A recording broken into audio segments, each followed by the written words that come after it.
todos. Muito bem-vindos ao lançamento do livro do Paulo Moura, Cidades do Sol.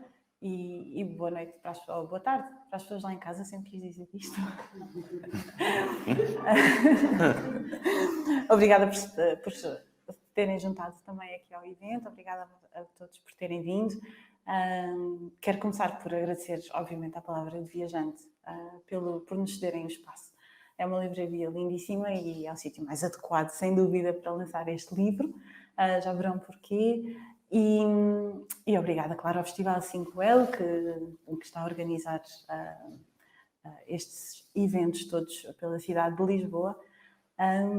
E hoje vamos aqui falar um bocadinho com o Paulo sobre o livro dele. Eu sou a editora, Eurídice Gomes, esqueci de me apresentar, que vergonha. E ao longo do dia fui-me lembrando de coisas, obviamente, para dizer, e pensei, tenho de escrever isto. Não, eu vou-me lembrar, sem problema. E lembro-me, mas está tudo muito...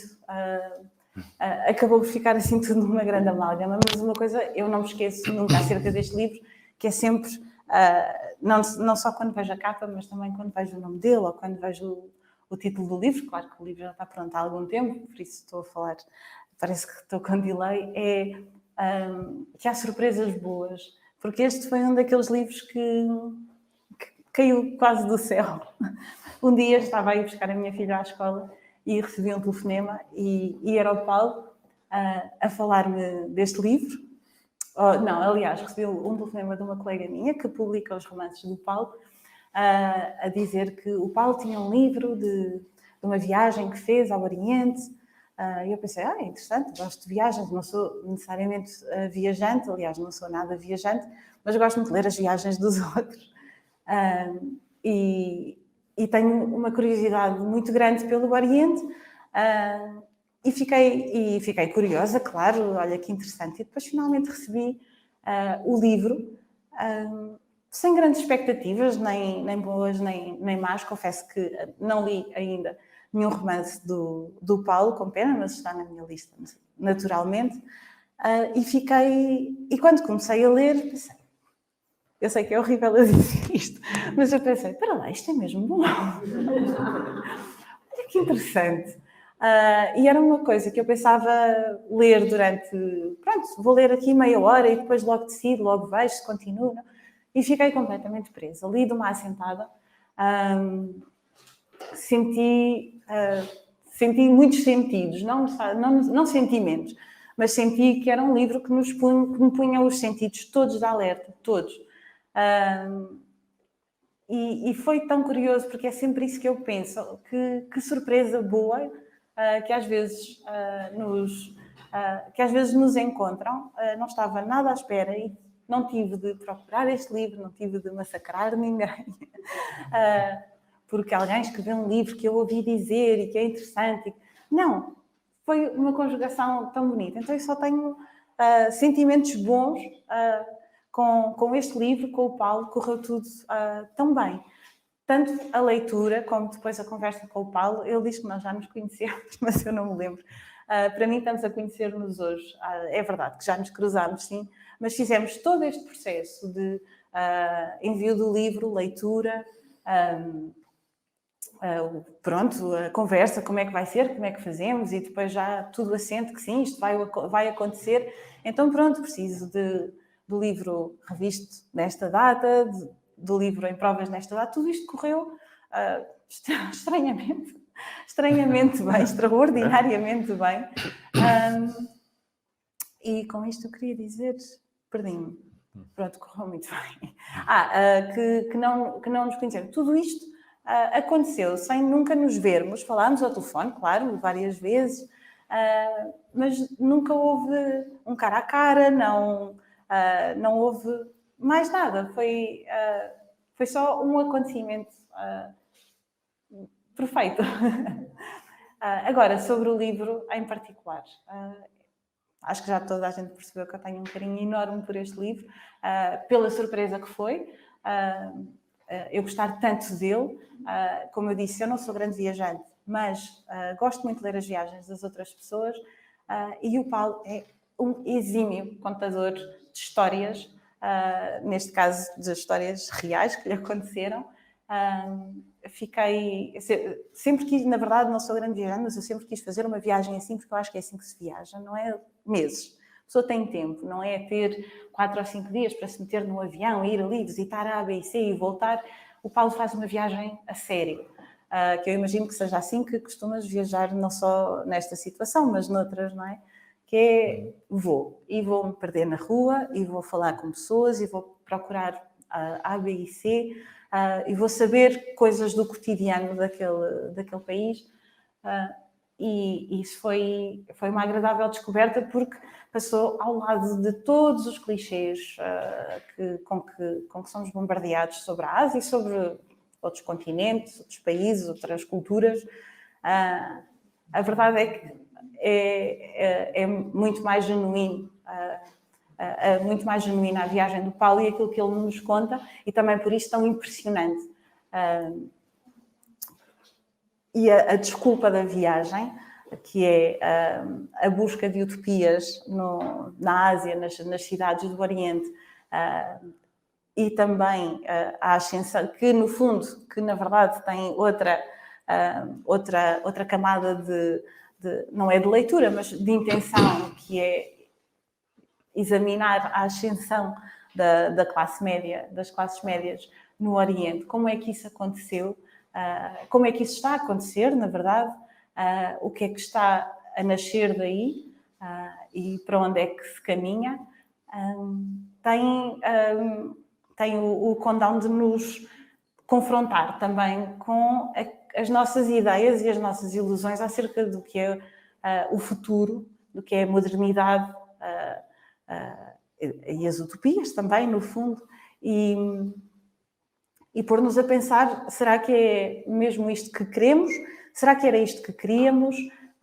Sem juízo de valor, atenção, não estou a dizer que o que acontece na Ásia, que essa ascensão da classe média, que essa modernidade que acontece agora na Ásia é boa ou má, mas é certamente uma surpresa, ou pelo menos para mim é da forma como o Paulo a conta, que é muito crua e ao mesmo tempo tem também muita ternura, porque vê-se que ele fez esta viagem com o espírito completamente aberto, sem ideias feitas, sem clichês, lá está, liberto de todas as pretensões. É isso que faz deste livro também tão interessante. Ele passa por muitas cidades e se calhar agora passávamos um bocadinho aqui a palavra ao Paulo, que ele conta muito melhor a viagem dele do que eu, naturalmente. Queria te perguntar, se calhar primeiro, esta viagem durou meses, não é? Sim, foi. Esta viagem, aliás, a viagem no fundo são duas. Há um capítulo da viagem que é uma outra feita uns anos antes, que é uma parte no interior da China. Portanto, há esta viagem principal e depois há essa. Tudo, as duas em conjunto foram 3 meses. Portanto, não é muito tempo, mas a viagem é muito, porque na viagem o tempo conta mais, não é? Na viagem, cada minuto acontecem coisas e, portanto, os dias têm mesmo 24 horas. É por isso que às vezes mesmo viagens mais curtas, assim, de uma semana, podem ser tão intensas, não é? Porque uma das características da viagem, na minha perspectiva, e o espírito com que um viajante vai para a viagem, é essa disponibilidade total, não é? Numa viagem nós desligamos de tudo o resto da nossa vida e estamos concentrados apenas no que acontece. No fundo, isso é o que caracteriza a atitude do viajante, na minha opinião. E, portanto, isso faz com que o tempo seja muito rico, não é? Acontecem muitas coisas.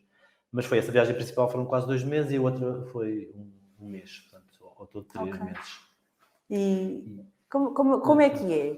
Como é que planeias a viagem antes? O mínimo de tanto possível. Tempo? Eu planeio o mínimo possível. Esta viagem, eu gosto de ter uma ideia, partir com uma ideia para a viagem. Esta tem esta ideia, como já explicaste, que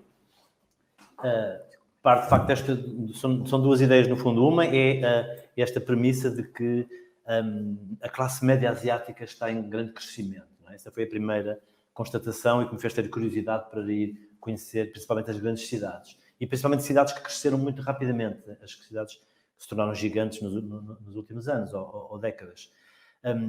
Na Ásia há centenas de milhões de pessoas que saíram nos últimos 30 anos ou 40 da extrema pobreza para as cidades, para terem empregos relacionados com a indústria emergente e, portanto, constituírem essa chamada classe média, que é um conceito, às vezes, sociologicamente um bocado ambíguo, não é? Eu não tenho pretensão aqui de ser muito científico no livro. Para mim, esta classe média, eu entendo como as pessoas que saíram do limiar da sobrevivência e têm direito a ter um carro, um telemóvel e um apartamento e algum tempo livre. No fundo é isso. E esta classe média asiática, em breve, será a mais numerosa do mundo. Vai ultrapassar em números a própria classe média do Ocidente. Com tudo o que isso implica, porque a classe média é que, no fundo, define um pouco muitas coisas no mundo, desde a cultura popular até, sei lá, quando alguém fabrica um telemóvel, está a pensar na classe média do mundo, que são os consumidores destes produtos, não é? Se a classe média asiática vai predominar no mundo, isso vai significar uma mudança que nós todos vamos a sentir. E depois, em consequência disso, a minha interrogação, digamos, é: e esta classe média, o que é que pensa? O que é que eles sonham? Ou seja, eu também parto do princípio que os seres humanos, numa situação de sobrevivência, têm pouca oportunidade para o sonho, não é? Estão ocupados com sobreviver todos os dias, mas quando ultrapassam essa fase, quando têm já satisfeitas as suas necessidades básicas e têm uma esperança de um futuro melhor, porque podem pôr os filhos a estudar, etc., e têm algum tempo livre, é normal que as pessoas comecem a sonhar com uma vida melhor para si e para a sua família, mas também em termos coletivos, para o seu país, para o mundo, começam a abraçar causas, começam a interessar-se por ideais políticos ou outros. E é isso que eu chamo as utopias. Quais são as utopias que estão a nascer na Ásia? E pronto, essa é a minha pergunta de partida, né, para eu ir para a viagem. E a maneira como eu encaro a viagem, isso tem muito a ver aqui com os meus defeitos de repórter, não é? Que eu não consigo imaginar uma viagem contemplativa, né? Ir apenas contemplar ou saborear, ou mesmo de férias. Para mim, viagem e férias são conceitos opostos, não é? Viagem é trabalho, férias é descanso, e não me passa pela cabeça ir descansar numa viagem, não é? Não tenho tempo para descansar, descanso depois quando chegar, não é? Mas a viagem há tanta coisa a acontecer que a pessoa tem que aproveitar o máximo. E também, para mim, a viagem também tem a componente de investigação. Eu vou na viagem para descobrir coisas e, portanto, eu tenho sempre um papel ativo. Eu não vou apenas observar aquilo que se passa à minha volta, eu vou procurar pessoas, vou ir a sítios que eu acho que são interessantes, eu vou desviar-me da minha rota quando sinto que há uma coisa que me atrai, eu vou fazer entrevistas com pessoas e, portanto, é uma viagem de muito pesquisa permanente, é uma forma de conhecer o mundo. Mas, dito isto, vou sem plano nenhum, ou seja, o meu plano é esse inicial, era apenas quero ir para as grandes cidades da Ásia e quero procurar viver a nova classe média e quero entrevistar pessoas para tentar perceber onde é que estão os sonhos, o que é que eles sonham, quais são as utopias. Numa época em que o próprio Ocidente tem falta de utopias, não é? E nós não acreditamos muito no futuro, por exemplo, se a Ásia tem algum contributo a dar para o mundo, se tem novas ideias, até baseadas nas tradições filosóficas e religiosas da Ásia. Os dirigentes chineses, por exemplo, estão sempre a dizer, a falar do novo Chinese Dream, que é uma nova ideal para que eles querem exportar para o mundo. Na Coreia do Sul, também se fala no Korean Dream, toda a gente tem um novo sonho. E para além desse lado até de propaganda política, queria ver o que é que está por trás disto. Há de facto valores alternativos que a Ásia pode trazer para o Ocidente. E, portanto, respondendo à tua pergunta, a única coisa que eu planeei, por razões meramente económicas, foi as viagens, porque fica mais barato comprar com antecedência viagem, não é? Portanto, eu sabia para onde é que ia. Comprei as viagens, porque as viagens de avião depois na Ásia são muito baratas, não é? Entre os vários países. E, portanto, eu fui de Lisboa a Bangalore, na Índia, e depois daí para Jakarta, Manila, Ho Chi Minh City, Seul. Portanto, esse percurso das viagens, eu tinha os bilhetes todos comprados. Okay. De resto, só tinha uma entrevista mais ou menos agendada na primeira cidade, em Bangalore. Aquela entrevista com um escritor de ficção científica, que eu tive na internet e tal, e marquei mais ou menos a entrevista. De resto, são ideias que me vão surgindo na própria viagem. Eu, quando entrevisto uma pessoa, isto sugere-me ideias para entrevistar outra, então, claro, levo sempre o meu portátil e hoje em dia podemos isso, né? Fazer pesquisas na net enquanto se viaja e, portanto, o rumo foi alterando e os meus projetos foi sempre mudando à medida que ia avançando, digamos. Essa entrevista com esse rapaz da sociedade... Membro da Associação dos Futuristas Profissionais. A Associação dos Futuristas Profissionais, a sério. Existe mesmo e é curiosíssimo. E é um escritor de ficção científica. Exatamente.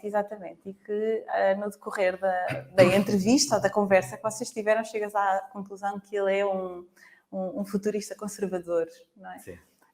Muito conservador.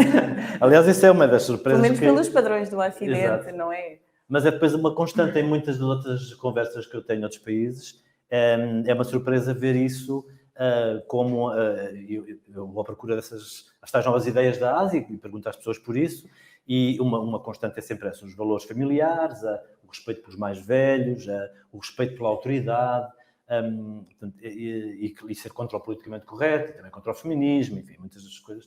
Claro que não se pode nunca generalizar, nem nada do que eu digo neste livro é científico nem é generalizável, não é? São conclusões apenas empíricas das pessoas concretas com que eu, por acaso, me fui cruzando, mas, de facto, fui sempre observando esse lado conservador e de amor pelos consensos. Até porque este futurista, em particular, o que ele fazia era pegar nos mitos indianos, não era? Sim.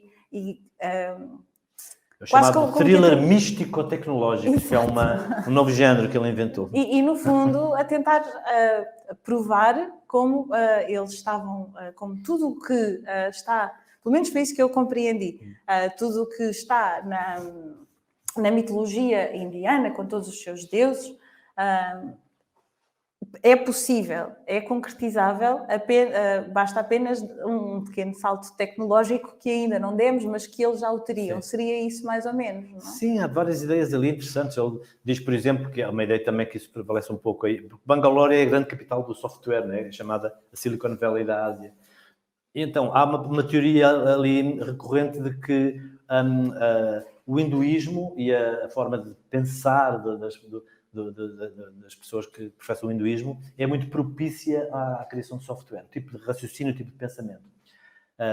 E esse, por exemplo, este futurista profissional dizia-me que a ciência, como tem evoluído até hoje, precisava de facto do espírito racional do Ocidente.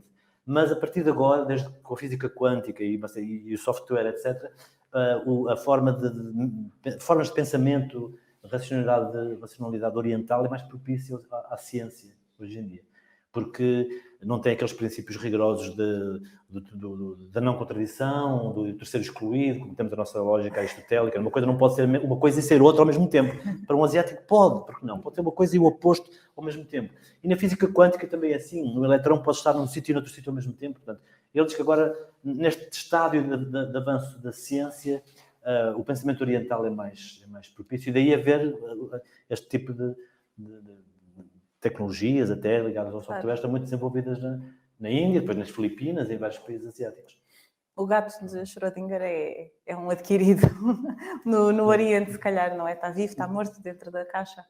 O quê? Desculpa. O gato de Schrödinger, sim, não claro, é? Da física quântica. Uma coisa que eu te queria perguntar era precisamente sobre essas utopias, não necessariamente sobre as utopias, mas exatamente então a que conclusão é que tu chegas? Com o que é que sonham estas pessoas, esta classe média?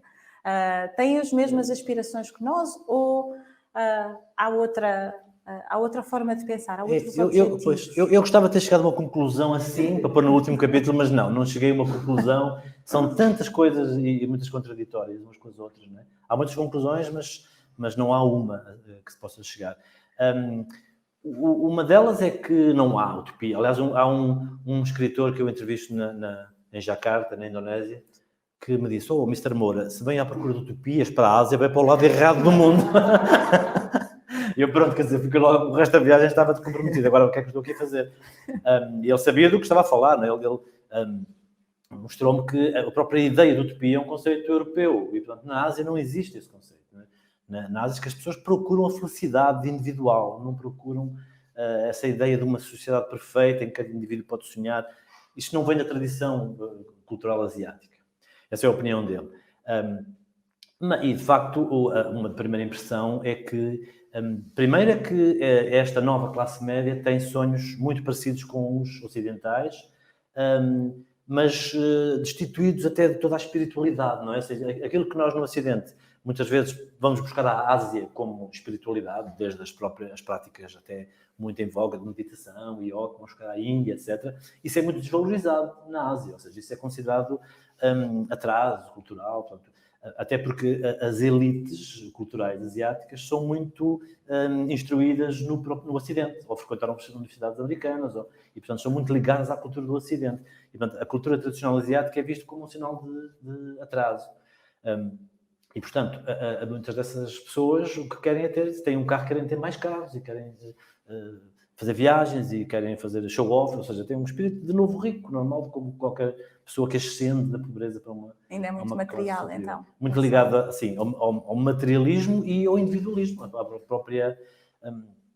próprio progresso, a prosperidade própria e da família, e não propriamente terem sonhos comuns ou até do próprio país, né? Porque algo que também observei em muitos destes países é que não existe um sentimento nacional, de identidade do país, etc. Isso é uma coisa que também se dissolveu muito. Mas, por outro lado, há ideais ligados, por exemplo, à família ou às próprias relações humanas que eles próprios consideram que são muito diferentes do Ocidente e das quais não abdicam. E aí uma das coisas engraçadas é a relação que as pessoas estabelecem com a tecnologia. Que eu reparei que em muitos casos, é muito diferente da relação que os ocidentais estabelecem. É muito mais natural. Na Ásia, por exemplo, há países asiáticos, as Filipinas, por exemplo, é o país onde há mais percentagem de pessoas ligadas ao Facebook e às redes sociais todas. Toda a gente tem internet, a internet é baratíssima, e há programas governamentais para ser barato, os telemóveis são baratos, mesmo os muito pobres têm acesso à internet. E, enquanto, geralmente no Ocidente, as pessoas, claro, também todas estão nas redes sociais, mas sempre com uma certa má consciência, né? Achamos que o Facebook provoca a solidão, que tem problemas de privacidade, por exemplo. Essa ideia de privacidade é uma ideia que tem a ver com um individualismo muito próprio do Ocidente e que a parte dos asiáticos não entende. Eu não encontrei ninguém que estivesse preocupado com o problema de privacidade do Facebook. Pelo contrário, o que muitas pessoas me explicaram, até sociólogos asiáticos, é que como na Ásia, na maior parte dos países asiáticos, de facto ainda se dá valor às relações humanas, às redes familiares e sociais, redes sociais, né? Uma rede social não é o Facebook, é as pessoas ligarem-se umas às outras, né? As redes sociais verdadeiras ainda são importantes e, portanto, quando aparecem as tecnologias, como o Facebook e outras do género, apenas ajudam as pessoas a concretizar as suas redes sociais. E, portanto, as pessoas não veem o Facebook como uma ameaça, mas como uma ajuda para poderem contactar com a família e com os outros. Interpretam isso assim. E dizem que no Ocidente as relações sociais já estavam degradadas e por isso é que o Facebook acelerou e tornou mais evidente esses problemas da solidão, estar no Facebook a falar com toda a gente, mas ao mesmo tempo solitário, etc. Esse é um problema que eles não entendem. Portanto, isso faz com que a relação com a tecnologia seja muito mais descomprometida, sem preconceito e sem reservas, digamos. Ou seja, as coisas vão avançar muito mais rapidamente na Ásia do que no Ocidente. Não há reservas, as pessoas entregam-se totalmente às redes sociais, aos robôs, à inteligência artificial. Ninguém vê isso como ameaças, como no Ocidente vemos. E outra coisa que não se vê como ameaça também é o crescimento das grandes cidades. Enquanto também no Ocidente temos sempre a ideia de que a grande cidade... Gostamos de viver em grandes cidades, mas estamos sempre a dizer que é só a solidão. Vivemos todos em grande solidão na cidade.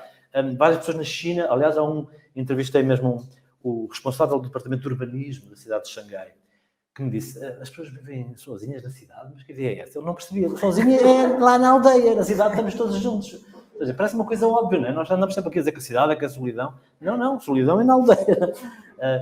E, portanto, as cidades tendem a crescer e com todos os problemas depois urbanos, de poluição, etc., e as pessoas não veem isso como um problema. Portanto, vão avançar sem as reservas para isso que pode ser uma distopia. Em vez da utopia, é uma distopia, né? Urbana, tecnológica, etc.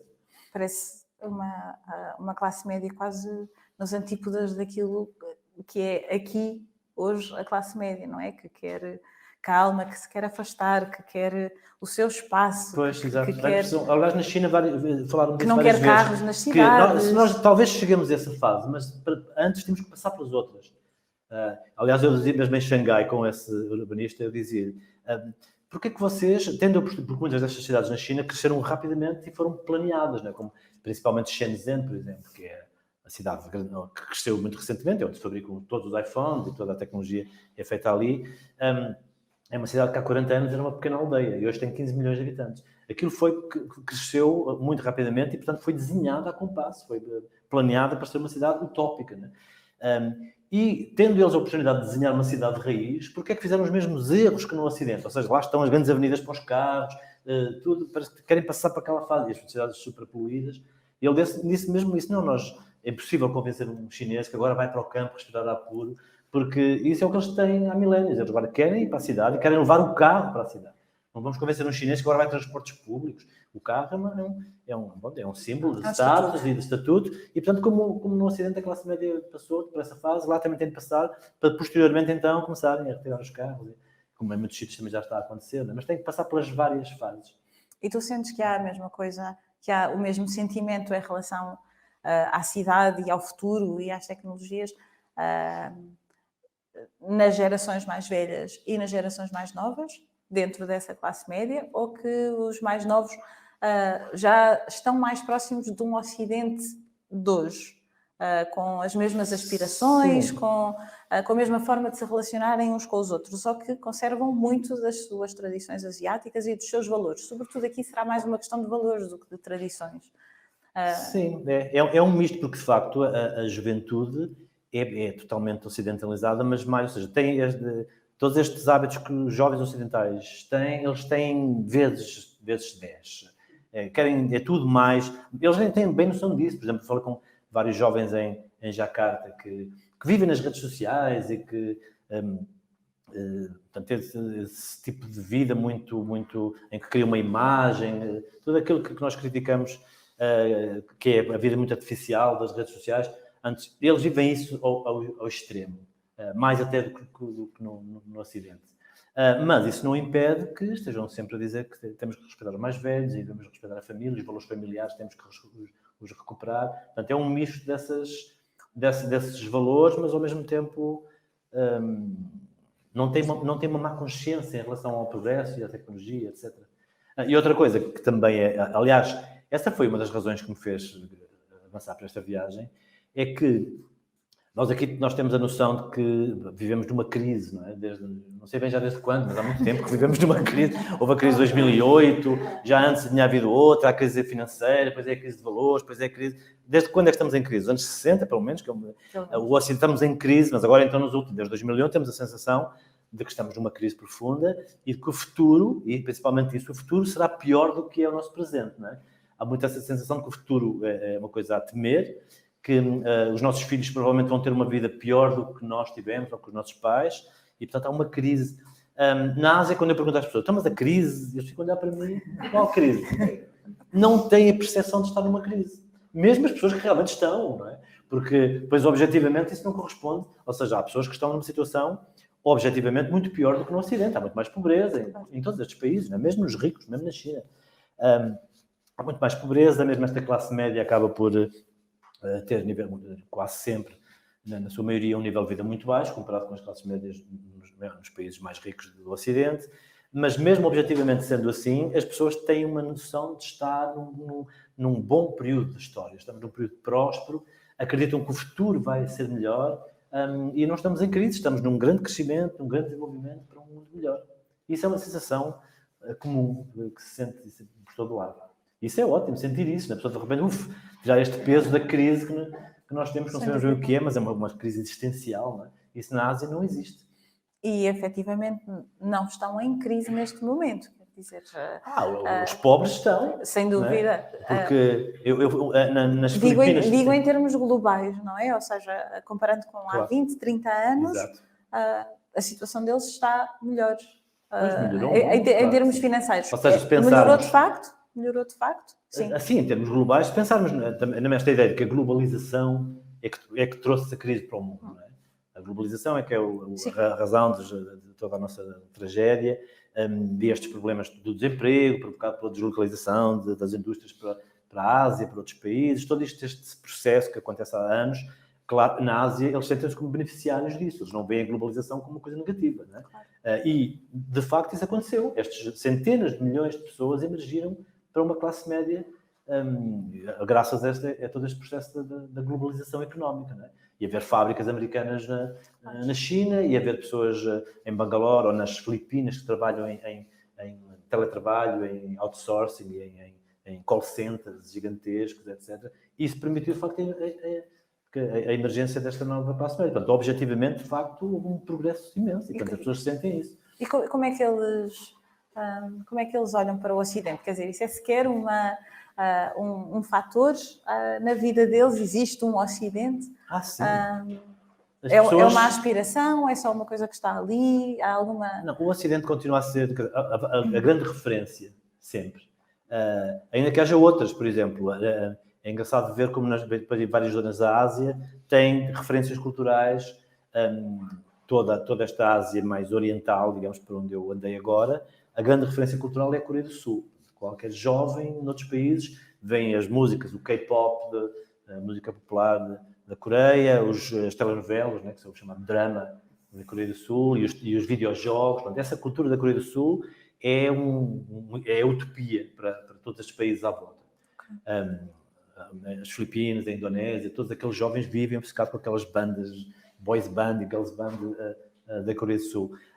E depois há toda a outra Ásia, da Índia para cá, né, do Médio Oriente, etc., cuja referência é Bollywood e os filmes indianos. Então, são dois polos de referência. Mas depois para estas classes emergentes, ou para as elites de toda a Ásia, o Ocidente, pelo que eu percebi, porque eu falei com muitos artistas, intelectuais, procurei muito pessoas que eventualmente me parecem ajudar a pensar, fazem reflexão, escrevem livros, etc. E tem sempre o Ocidente como referência, né? Ainda que muitas vezes com a sensação de que nunca chegaremos lá, nunca seremos como o Ocidente. Há um certo sentimento ainda de subserviência em relação ao Ocidente, apesar da noção de que o Ocidente está em decadência, de certa maneira. Claro. Mas raramente vi a ideia de que a Ásia possa emergir como alternativa a isso. Exceto no lado da propaganda política, né? Aí sim, quando há de facto, principalmente na China e na Coreia do Sul, sente-se isso, que há uma vontade de impor modelos de comportamento, de exportar, digamos. Era isso que te ia perguntar agora, como é que se vive o ambiente, como é que se vive a política nestes países? Se há alguma consciência política da parte da classe média, dos jovens, que tipo de envolvimento é que há e também que tipo de envolvimento é que a política tem efetivamente na vida das pessoas, se é colocado. Isso varia muito de país para país. Daí que, de um modo geral, a maior parte destes países são regimes autoritários. Portanto, muito dificilmente se encontra um regime aberto, né? Democrático. Pode haver regimes democráticos no sentido de terem eleições, nesse sentido, mas são sempre regimes, mesmo na Índia, que é considerado uma democracia há muitos anos, mas são regimes muito fechados em termos de participação dos cidadãos, ou mesmo de liberdade de expressão, né? Todos eles são fechados, são autoritários na maior parte dos casos, e o interessante é que não parece haver grande reação a isso. Claro que os casos são muito diferentes. Eu tive casos muito, muito curiosos. Por exemplo, no Vietnã, que é um país que mantém um regime supostamente de partido único, comunista, e é um regime autoritário em que os dissidentes políticos são presos, então é um regime puramente autoritário, político, mas chega-se a Saigão, né, que é a cidade de Ho Chi Minh City, a cidade de Saigão, e provavelmente é a cidade mais louca, mais livre, com uma vida noturna mais animada, com uma juventude mais feliz, aparentemente, que eu vi, das cidades mais animadas que eu vi em todas as minhas viagens. Os jovens já não todos passam a vida nas esplanadas e nas discotecas, e há uma zona que é só de bares e discotecas permanentemente, com música. Os preços são muito baratos, mesmo para o nível de vida das pessoas. Portanto, houve um crescimento económico grande em que, de facto, aquelas pessoas podem ter passam a vida nos restaurantes e nas esplanadas. Há, de facto, sente-se um clima de uma leveza.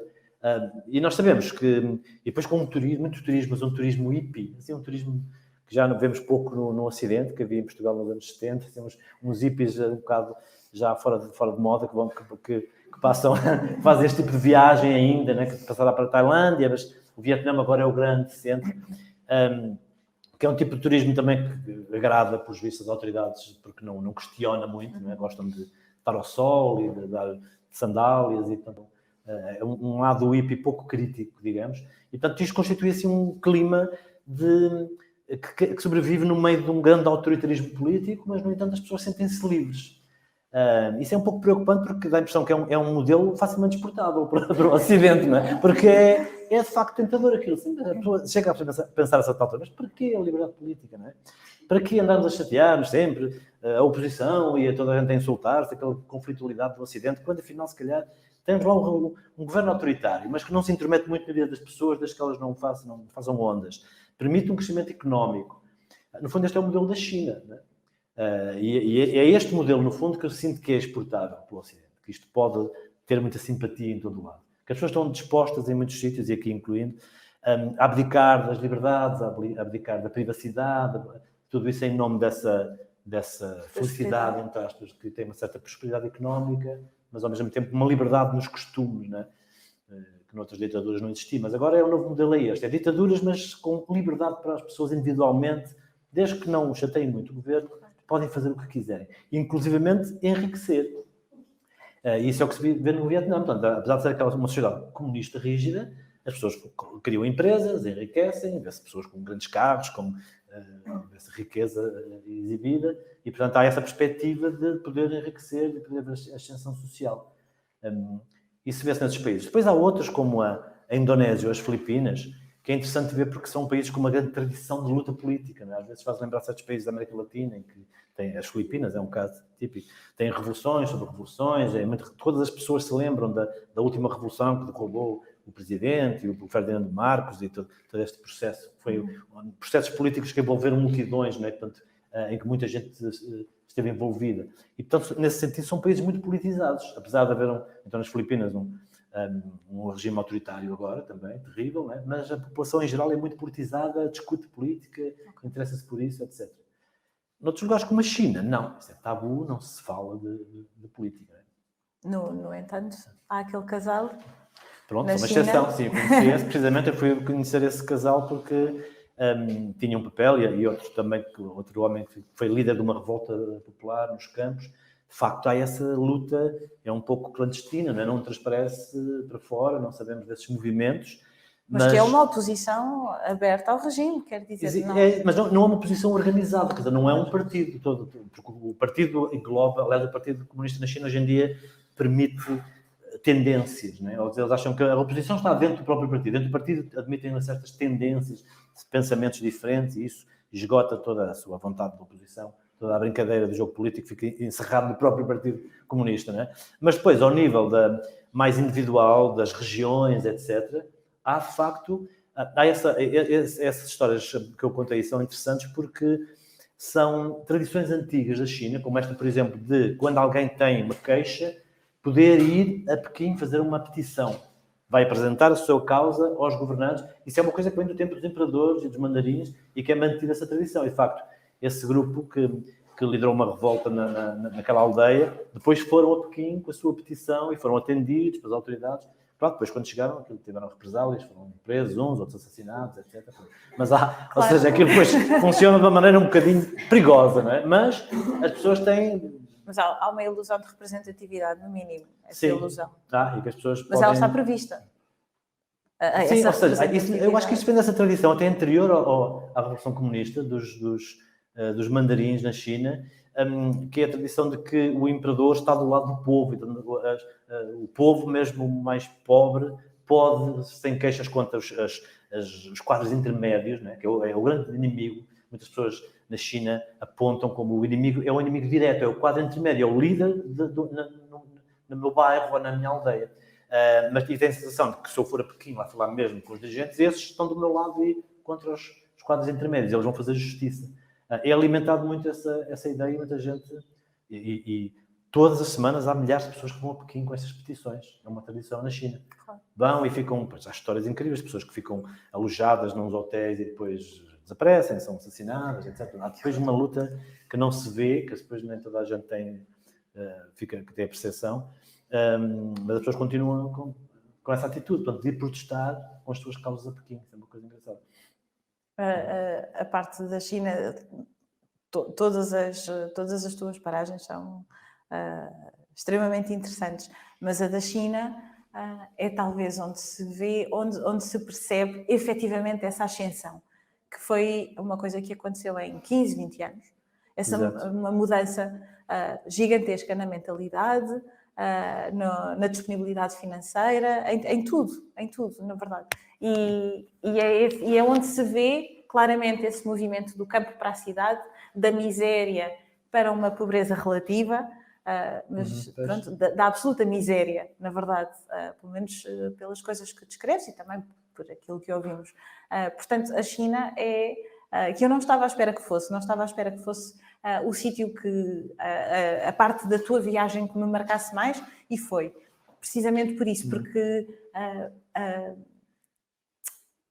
percebemos a rapidez com que tudo aconteceu e como parece impossível que tudo isto tenha acontecido em tão pouco tempo. Lá está, em 15, 20 anos. A China é o grande modelo de toda esta mudança. Na China que isto começou, não é? E na China, de facto, é uma coisa gigantesca. Esta migração das pessoas do campo para as cidades, que são muitas centenas de milhões de pessoas, é a maior migração humana da história da humanidade. Exatamente. Nunca houve assim, uma migração em massa. Isso é uma coisa muito visível lá. Eu fiz uma viagem, houve uma semana que era uma semana chamada Semana Dourada, que é uma série de feriados, porque na China não há férias, mas há uma semana que tem uma série de feriados, então eles fazem ali umas pontes e conseguem ter uma semaninha de férias. E muitas pessoas foram passar a semana às suas aldeias e depois então voltaram para a cidade onde trabalham. E eu fiz essa viagem de regresso da província de Anhui, voltei para Shenzhen de autocarro, uma viagem de 32 horas de autocarro, que foi uma das experiências marcantes da minha vida, essa viagem, em que aquelas pessoas foram visitar a família, estiveram ali e voltaram para a cidade, onde trabalham nas tais fábricas, e onde muitas vezes esta chamada classe média depois vive nestes compounds, como estas fábricas, por exemplo, são lado a lado, em Shenzhen, a fábrica da Huawei, que é a grande fábrica de marca chinesa, e a Foxconn, que é a fábrica que fabrica os iPhones e uma série de outros telemóveis e componentes de telemóvel, e vivem dezenas de milhares de pessoas que vivem, aliás, na Foxconn, creio que são 200 mil, ou quase 200 mil pessoas, 150 mil, não me lembro bem, que vivem dentro daquela espécie de cidade onde é a fábrica, e a fábrica tem lá dentro os dormitórios, depois tem restaurantes, tem lojas, tem tudo, as pessoas vivem lá dentro e não saem. E no caso da Huawei é o mesmo, eu visitei depois os dormitórios das pessoas, onde há uma estratificação social, mas essa classe média mais baixa continua a viver naquilo que nós consideraríamos de extrema pobreza, não é? Não extrema pobreza, mas pobreza, né? Abaixo do denominada pobreza por todos os parâmetros. Mas para eles é uma grande ascensão, portanto, claro, vão para a cidade e mantêm a família nas aldeias. Porque há uma fonte de rendimento reliable, como é que se diz? Sim, exato, depois estável, tem um salário e o que lhes permite... e qual é que é a relação? E a própria vida na cidade, ou seja, as pessoas também encaram isso é uma das coisas interessantes, é a cidade, a ideia de cidade, as pessoas identificam, como aconteceu no Ocidente, na Revolução Industrial e quando as pessoas virem para as cidades trabalhar nas fábricas. A cidade é o grande palco desta nova classe média. Né? As pessoas querem estar na cidade, é na cidade que tudo se passa. E as pessoas têm orgulho em viver na cidade e têm uma grande esperança de ascensão social na cidade. Em termos de trabalho, de desemprego, quer dizer, haverá... Isso não é contabilizado, pelo menos na China, sim, ou será? Eu creio que não, mas eu tenho a sensação de que não haverá muito... Quer dizer, eu não tenho dados científicos para dizer isso, mas que não haverá uma situação de pleno emprego, mas quase, quer dizer, não toda a gente não trabalha, há muito desemprego na China. Né? Porque a China, então indo para as zonas rurais, sente-se muito, apesar de ser a grande potência mundial, ser um país absolutamente capitalista em todos os sentidos, mas depois há um lado do comunismo ainda que é muito visível, ou seja, há pequenas coisas que são viradas para as pessoas. Por exemplo, os chineses, além de beberem chá permanentemente, também a base de alimentação de muita gente é aqueles pacotes de comida seca, leofilizada, né? Que junta-se água e aquece com água quente e aquilo fica uma estolazinha, aquilo vende-se em todo o lado e muita gente come aquilo, principalmente quando as pessoas estão a trabalhar ou quando estão em algum sítio, comem aquelas coisas. Basta juntar água quente. Eu também comi essas coisas na minha viagem, que é muito prático, e eu pensei, vai ser uma chatice arranjar água quente, aquecer água, mas não é. Em todo lado na China, umas torneirinhas de água quente, em todo lado, na rua, no meio da rua, no meio das casas, em qualquer Incrível. sítio da China, nas aldeias, nas cidades, há sempre torneirinhas de água quente para o chá e para essa comida. Portanto, o governo pensou nisso, né?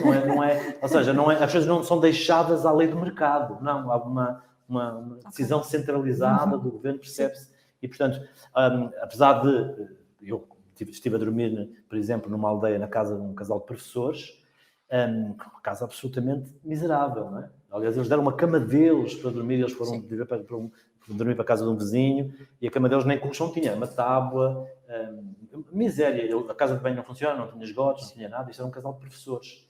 Portanto, de facto, é uma pobreza grande. As pessoas não têm dinheiro, mas há certas coisas básicas que estão mais ou menos garantidas. Sim. Não há propriamente fome, propriamente, pelo que me pareceu. Estando esse básico garantido, que é o que acontece, pronto, lá está, é isso que acaba por definir um pouco a classe média, não é não vai morrer de fome. Pronto, pode pensar noutra coisa que de fome não vai morrer. Então falamos, sei que é um salto grande, mas acabamos sempre por ir parar à arte, não é? À vida artística dos países e aos artistas e como é que eles... onde é que eles estão, como é que eles vivem e que atenção é que eles têm, que palco, entre aspas, é que têm, ou se são uma ameaça, se são cultivados. Aliás, eu tentei falar com queria dizer, artistas, esta capa é de um sul-coreano. Sim, o Desmond Law, não, é de Hong Kong. Em Hong Kong, exatamente. É um chinês de Hong Kong, fotógrafo, que nos cedeu... falei com ele e essa uma das... E é um artista de Hong Kong, com quem falaste. Hong Kong é uma cidade especial, não é? Sim. É um mundo à parte, aquilo é como sendo um país, de facto, com características próprias e tem uma vida cultural muito intensa, que não tem nada a ver com as outras cidades da China. É completamente diferente. Na China é difícil ser artista e não é algo que seja muito apreciado ou cultivado. O artista é, em princípio, tendencialmente, alguém, uma espécie de ameaça, é visto sempre uma ameaça em relação ao poder, né? De uma forma geral. Outros países têm uma maior tradição, apesar de viverem todos na miséria, como as Filipinas ou a Indonésia, também têm essa tradição de haver artistas e é um pouco o culto dos artistas. E quem diz artistas diz também escritores, obviamente. É engraçado, uma coisa engraçada também que vi em vários países é a relação com os livros. Eu ia também à procura disso, e essas pessoas leem livros, não é? Ou seja, esta nova classe média, então, será também um sinal de status e de emancipação, será cultivarem-se e lerem livros? Muito pouco, não é? É engraçado que, por exemplo, em Saigão, primeiro o sítio onde eu fiquei a dormir foi um Airbnb, né? Muitos sítios eu fiquei nessas casas de alojamento local, e esta escolhi precisamente um Airbnb que era uma livraria. Eu tinha visto isso e, portanto, escolhi por essa razão. E, de facto, era um sítio muito engraçado, com livros por todo lado. E depois eu perguntei lá como é que era, quando os livros estavam à venda, como é que podia comprar, porque eu não estava a ver ninguém comprar livros. E disse que não, é uma livraria, mas os livros não estão à venda. Os livros não estão a vender. E até acharam um bocado esquisito eu estar a perguntar aquilo, porque é que alguém queria comprar um livro. Os livros estão lá para enfeitar. E aquilo é, de facto, um alojamento local, e também é um café e tal, e tem livros. E ter livros dá um ambiente que as pessoas acham que é uma coisa muito antiga, com tradição, com livrarias muito bonitas, alfarrabistas e com coisas antigas. E fotógrafos, há muitos fotógrafos na rua. Então eu percebi porquê. É porque quando as pessoas têm uma festa, um casamento, principalmente, ou um aniversário, vão para a Rua dos Livros fazer fotografias com os livros. Não compram livros, mas então lá estão os fotógrafos sempre, depois fotografam as pessoas com os livros e cobram dinheiro, é um negócio daqueles fotógrafos. Porquê? Mas isso significa que os livros são um sinal de prestígio, é um sinal de ascensão de classe, a pessoa fazer fotografar com livros. Agora, lê-los está quieto, não é? Isso já é um passo. Claro que eu estou sempre a generalizar, atenção. Claro que há vietnamitas, são grandes escritores, intelectuais e pessoas que leem em todo lado, não é? Mas não é assim uma coisa popular. Mas já terá sido para haver essa tradição, para haver todas essas livrarias. Certo que terá sido. Algo que se perdeu. Sim. É uma coisa que vem desde os tempos do regime comunista, depois da Guerra do Vietnã, que se cultivava muito, sim, a leitura e uma classe intelectual, etc. Já, por exemplo, outro lado engraçado, em Seul, uma das cidades mais modernas e mais ricas do mundo, né? Seul é assim uma espécie de Nova Iorque multiplicado por muito mais tecnológica, muito mais organizada, etc. Em que é a grande capital dos videojogos e da cultura pop sul-coreana e tudo isso, mas há muitas livrarias gigantescas, muitas livrarias, e estão todas cheias de gente. Uau. Todas cheias de gente a comprar. A comprar, eu vejo que sim, parece que são livrarias normais. Sim, havia filas para pagar. São livrarias normais, são um modelo ocidental, mas há muitas e muito frequentadas. Geralmente também tem um café, etc. E as pessoas frequentam as livrarias e compram livros. Onde há a Coreia não é... Ou seja, toda esta classe, a pessoa muito ligada ao audiovisual e todas estas novas meios e artes, mas não parece que o livro esteja em crise como está tanto nas grandes capitais ocidentais. Só para terminar, porque já passa das 8, o que é que tu dirias que estas pessoas, quer dizer, tentando não generalizar, mas efetivamente o que é que seria um sonho partilhado daquele lado do mundo, não é? Porque aqui deste lado, mais ou menos, será que as nossas necessidades individuais sejam asseguradas a nível social, não é? Ou seja, ter saúde ou ter quem nos trate, termos conforto, termos algum tempo para descansar, alguma preservação própria, mas também alguma...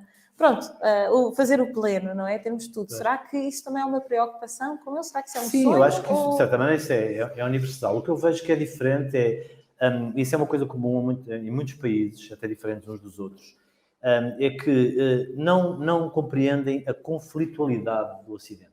Isso é uma coisa que é rejeitado, mesmo em Hong Kong, né, que é uma cidade altamente conflituosa, como sabemos, e com até um regime político e judicial, etc., muito próximo do Ocidente, e que eles querem preservar. Estão em luta contra a China porque não querem ter o regime chinês, querem manter essa sua tradição.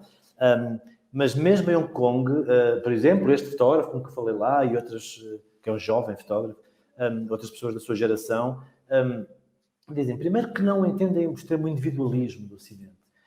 E depois o conflito permanente, o termos de estar sempre a dizer mal, sempre a queixar-nos, sempre a querer mudar as coisas. Isso é uma coisa que provoca instabilidade e retrocesso. Eles veem o progresso como... aliás, há também umas entrevistas que eu acho muito curiosas no livro, é um músico, um rapper em Bangalore, que é o rapper mais famoso do sul da Índia, é uma estrela lá, e que é um rapper muito revolucionário, porque ele imita, emula a cultura hip-hop de Nova Iorque dos anos 90, aqueles Snoop Doggy Dogg e esses que estão todos presos pelo assassínio. Ele imita essa música, mas depois as letras das músicas dele são a apelar à concórdia, à obediência e ao respeito pelos mais velhos. Aliás, isso também vi na Indonésia, também vários rappers que também o principal tema das suas canções é o respeito pelos mais velhos. Devemos respeitar mais os nossos avós, que é uma coisa um bocado surpreendente. E este rapper na Índia, quando ele pergunta, mas porque tem milhões de fãs, incitas os teus fãs à rebeldia, a contestarem a ordem social, o regime? Eu disse, não há nada de errado com o regime. O que é que nós vamos mudar no regime? O regime está bem. Nós temos que mudar a nossa consciência. Nós temos que mudar individualmente. E, por exemplo, eu tenho essa audiência toda, desses jovens que estão insatisfeitos, etc. E eu tento mostrar-lhes, através do meu exemplo, como eles devem comportar-se. Então, o exemplo dele é o quê? Eu também, dizia ele, eu também era rebelde, assim, eu também estava sempre a contestar, a queixar-me de tudo, e nunca tive êxito enquanto era assim. Depois comecei a mudar. Por exemplo, deixei de usar palavrões nas minhas letras, porque assim já passo na rádio e até agora trabalho em vários filmes de Bollywood. Pronto, eu se tivesse continuado com os palavrões, continuava a ser um marginal. Assim tenho mais êxito porque erradiquei os palavrões. Esse é o exemplo que ele quer que os jovens sigam. Abdiquem desses sentimentos de rebeldia e conformem-se com as coisas. Isso um rapper, que é aquele que a pessoa esperava ser o mais rebelde de uma sociedade. Portanto, esse espírito é comum em todo lado. Que depois tem esta expressão oficial na China, que é a palavra harmonia, né? Em todo o discurso político chinês, se a pessoa fala com um político, alguém ligado à política na China, até um professor universitário, em cada duas frases mete a palavra harmonia. Né? Harmonia, que é uma ideia de Confúcio e que significa... É aquilo que a China tem para exportar, de facto, ao mundo, que é esta ideia de harmonia universal, que é concórdia, é consensos, é não conflitualidade, é respeito pela autoridade também. Isso é o ideal que, de facto, as pessoas definem como valor. E, portanto, eu acho que isso no fundo, se há alguma coisa que a ASA tem para exportar, será isso. Porque... Achas que cola cá? Eu acho que sim, porque é um ideal de alguma subserviência e pacífica aliado a uma possibilidade de prosperidade económica. E isso é uma combinação, um cocktail que é irresistível, acho eu. E eu vejo isso, os próprios jovens no Vietnã, por exemplo, eles próprios a defenderem isso, né? Que o que eles querem, de facto... aliás, eu pedi a várias pessoas para fazer uma lista de quais são os teus sonhos, por ordem. Então, o meu sonho primeiro é ter um carro, segundo um apartamento, depois terceiro era coisas assim muito pessoais, ou que a minha rua esteja mais bem arranjada. Havia aliás, um professor em Sagan que me disse isso. A minha rua, que tem muitos buracos, ficar mais bem arranjada e, além disso, ter um telemóvel, não sei o quê, coisas muito concretas. E, portanto, isso dá a impressão que esgota os sonhos das pessoas, né? Terem a sua possibilidade de ascensão social garantida. E através do trabalho. E através do trabalho, sim, com alguma justiça social nesse sentido, não é? Claro. As pessoas terem a ideia de que há alguma meritocracia. Como no Vietnã, por exemplo, as pessoas dizem que, várias pessoas me falaram disso, há corrupção lá no governo, sabem que há, mas toleram isso, pronto, deixa-os lá ser assim, desde que a gente possa ter alguma prosperidade e vivermos bem, estão dispostos a tolerar alguma corrupção no governo. É humano, é sempre assim, não há nada a fazer. E, portanto, não há propriamente uma insatisfação das pessoas em relação a isso. Obrigada, Paulo. Eu não queria acabar com esta nota pessimista em relação à Ásia. Nem foi pessimista. Não, efetivamente, dizes que é um cocktail perfeito. Eu sinto que o Ocidente é um lugar de contestação tão constante, é uma tradição, há uma tradição contestatária na nossa mas esse amor pela autoridade também está a crescer no Ocidente, não é? Também é verdade, Vemos partidos de extrema-direita a ganhar eleições em todo o lado, portanto é uma tendência que está, só que a Ásia vem de facto apoiar essa tendência, não é? De repente aqueles que gostam de liberdade vão ficar isolados, são 2 ou 3, assim, onde é que estão os meus amigos? Acho que é uma tendência assim, pensando então na Rússia também, China, há uma mentalidade que está de facto a prevalecer e que é uma espécie de onda, né, que está a chegar. Bom, tirando isto, estou a brincar, é efetivamente um deleite de ler. Ele até parece longo, mas posso garantir-vos que se lê em muito pouco tempo e sempre com o interesse em altas. Obrigada, Paulo, por teres escrito, por estares aqui hoje connosco a falar. E obrigada a todos por terem vindo.